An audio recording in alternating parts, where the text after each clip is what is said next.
Why didn't I learn this in school? I've asked myself this question countless times, but I understand the problem. There's only so much we can teach in school to prepare students for life's firsts. After all, there's a first time for everything. First day at school, first recess game, first scrape and first bruise. When it comes to a life-changing injury, I think we can all agree. That's one first we hope our students never experience. So when I wonder, why didn't I learn this in school? I guess what I'm really asking is, how do we decide which topics are important enough to make it into school curriculums? And do we think injury prevention is something that should make the lesson plan? I'm sitting here with Barb Compton. Hello, Barb. Hi, Rory. Great to be here today.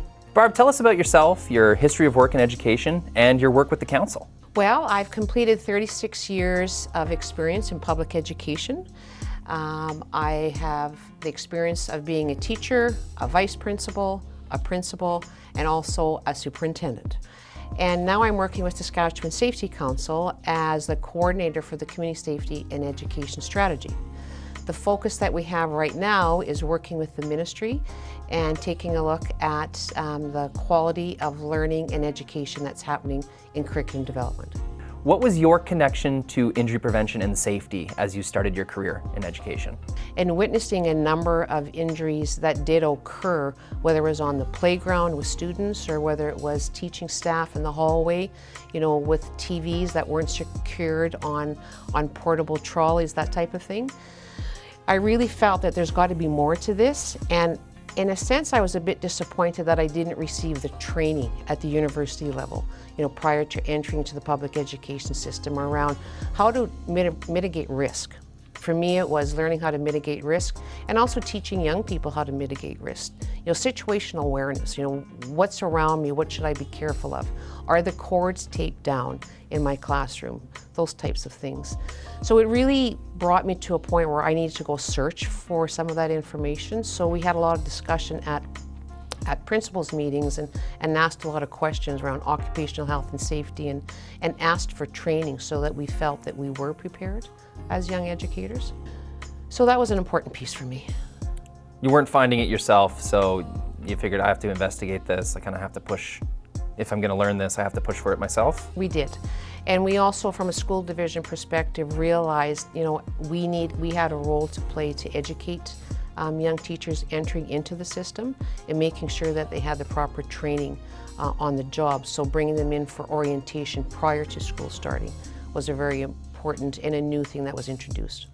So Barb, I've been asking myself this, I'll ask you as well. What was your I wish I learned this in school moment?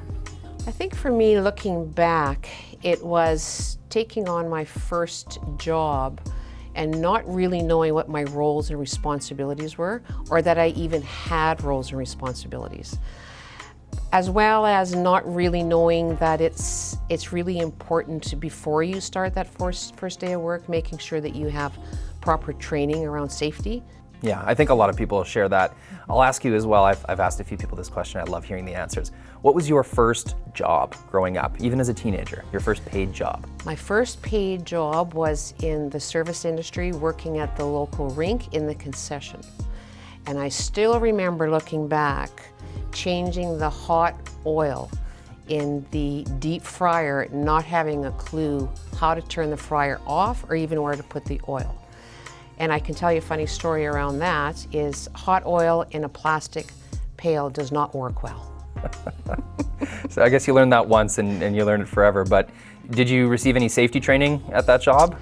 No, there was not. And I must say, looking back in numerous jobs that I had as a teenager, there was minimal safety training. I'm getting a lot of common answers to that question. It seems like a lot of people kind of dealt with this fog of knowledge. They didn't really exactly know what was going on. No one really took the time to show them.